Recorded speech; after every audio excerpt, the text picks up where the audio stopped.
प्रणाम दोस्तों, आपका आपके अपने चैनल आस्था भक्ति एवं श्रद्धा में स्वागत है। दोस्तों, हमारे हिंदू धर्म में अमावस्या तिथि का अत्यधिक महत्व होता है। इनमें होली के पहले आने वाली फाल्गुन मास की अमावस्या अपने आप में खास होती है।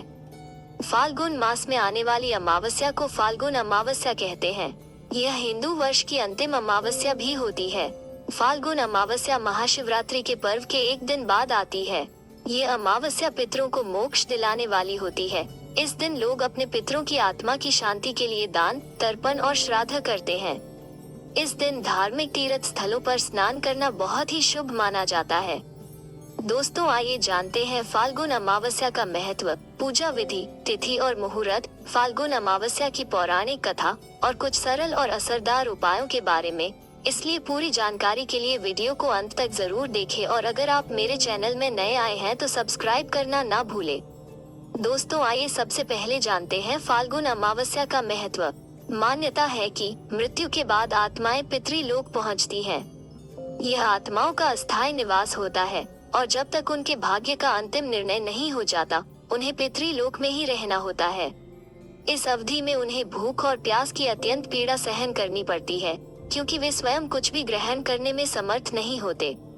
उनकी इस पीड़ा का निवारण तभी होता है जब भूलोक से उनके सगे संबंधी, परिचित या कोई भी उन्हें मानने वाला उनके लिए श्राद्ध, दान, तर्पण करता है। वैसे श्राद्ध पक्ष में हमेशा उसी तिथि को श्राद्ध किया जाता है जिस तिथि को दिवंगत आत्मा इस लोक से परलोक गमन करती है। लेकिन यदि यह संभव न हो या फिर किसी कारण वो तिथि मालूम न हो तो प्रत्येक मास में आने वाली अमावस्या को यह किया जा सकता है। पितरों की शांति के लिए किए जाने वाले दान, तर्पण, श्राद्ध आदि के लिए फाल्गुन अमावस्या का यह दिन बहुत ही भाग्यशाली माना जाता है। दोस्तों, आइए अब जानते हैं फाल्गुन अमावस्या की पूजा विधि। फाल्गुन अमावस्या के दिन पितरों का तर्पण करना सबसे ज्यादा श्रेष्ठ माना जाता है। इससे पितरों को मुक्ति मिलती है। इस दिन आपको किसी पवित्र नदी या सरोवर में स्नान अवश्य करना चाहिए। यदि आपके आसपास कोई नदी या सरोवर नहीं है तो शुद्ध जल में नदी का जल मिलाकर स्नान करें। इसके बाद आप बिना सीले वस्त्र धारण करें। स्नान और वस्त्र धारण करने के पश्चात आप सूर्य देव को जल दें। तत्पश्चात अपने पितरों को भी जल दें। इसके बाद आप व्रत का संकल्प करें। यदि पितरों की शांति के लिए आप तर्पण और श्राद्ध कर्म करना चाहते हैं और यदि आपके लिए संभव हो तो किसी पुरोहित से तर्पण कराएं या फिर आप स्वयं भी तर्पण कर सकते हैं।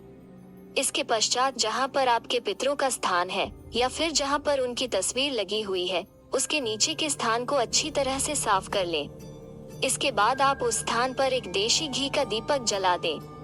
अब अपने पूर्वज की तस्वीर पर सफेद चंदन का तिलक करें और उन्हें सफेद रंग के फूल अर्पित करें। इसके पश्चात आप उनसे प्रार्थना करें कि हे पितृदेव, हे मेरे पूर्वजों, आज की रात में जो भी प्रार्थना करूं, जो भी पूजा करूं वो सफल हो। मुझे अपना आशीर्वाद प्रदान करें जिससे मेरे सभी काम सफल हो। इसके बाद आप उस सफेद कपड़े को पितरों के पूजा स्थान या फिर अपने पूर्वजों की तस्वीर के नीचे रख दें। तत्पश्चात आप उन्हें खीर और पूरी का भोग लगाएं। ऐसा करने के बाद आप हाथ जोड़कर उन्हें नमन करें और उनसे पूजा में हुई किसी भी भूल की क्षमा अवश्य मांगे। इसके बाद आप अपनी क्षमता के अनुसार किसी जरूरतमंद या किसी ब्राह्मण को भोजन अवश्य कराएं और उन्हें यथासंभव वस्त्र और दक्षिणा देकर विदा करें। अंत में आप पितरों को भोग लगाई खीर और पूरी का एक हिस्सा गाय को खिला दें और उसमें से कुछ को प्रसाद के रूप में अपने परिवार के साथ ग्रहण करें। इस दिन दान का विशेष महत्व है। अपने पितरों के नाम से आप अनाज, वस्त्र, तिल, आंवला, कंबल, पलंग, घी आदि का दान करें।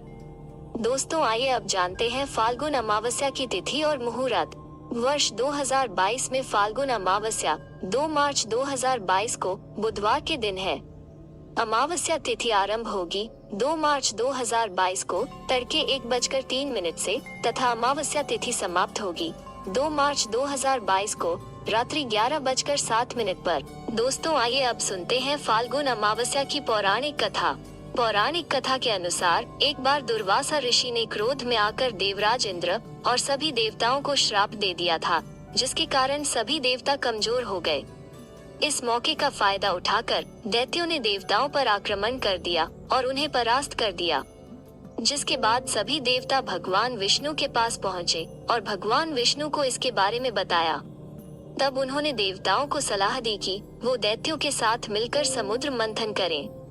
जिसके बाद सभी देवताओं ने दैत्यों के साथ संधि कर ली और अमृत को प्राप्त करने के लिए समुद्र मंथन करने लगे। जब अमृत निकला तो देवराज इंद्र का पुत्र जयंत अमृत कलश को लेकर आकाश में उड़ गया। जिसके बाद दैत्यों ने जयंत का पीछा किया और दैत्यों ने अमृत को प्राप्त कर लिया। अमृत को लेकर देवताओं और दानवों में 12 दिन तक युद्ध चला, जिसके कारण प्रयाग, हरिद्वार, उज्जैन और नासिक पर कलश से अमृत की बूंदें गिरी थी। उस समय चंद्रमा, सूर्य, गुरु, शनि ने घट की रक्षा की थी।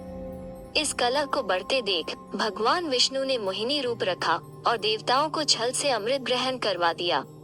इसी कारण से अमावस्या के दिन इन जगहों पर स्नान करना अत्यंत ही शुभ माना जाता है। दोस्तों, आइए अब जानते हैं कुछ सरल उपायों के बारे में, जिनको करने से आपको सफलता अवश्य मिलेगी और आर्थिक तंगी बिल्कुल खत्म हो जाएगी। दोस्तों, अगर आप अपने घर में नकारात्मकता से जूझ रहे हैं तो आप फिटकरी के इस उपाय को अवश्य करें। वास्तु शास्त्र के अनुसार फाल्गुन अमावस्या की रात को फिटकरी का टोटका अपनाने से धन संबंधित दिक्कतें दूर हो जाती हैं। इसके लिए आप फाल्गुन अमावस्या की रात अपने दाहिने हाथ में फिटकरी का एक टुकड़ा लें। अब इस टुकड़े को लेकर घर के सारे कमरों में घूमें और आखिर में इस टुकड़े को एक काले कपड़े में बांधकर अपने घर के मुख्य दरवाजे पर टांग दें। इससे आपके घर की सारी नकारात्मकता दूर हो जाएगी। दोस्तों, फाल्गुन अमावस्या के दिन अपने पितरों को प्रसन्न करने के लिए और उनका आशीर्वाद प्राप्त करने के लिए आप फाल्गुन अमावस्या के दिन गाय के गोबर से बने उपले पर शुद्ध घी एवं गुड़ मिलाकर धूप दिखाएं। इससे पितरों की आप पर कृपा होगी और आपके कार्यों में आ रही अड़चन दूर होगी।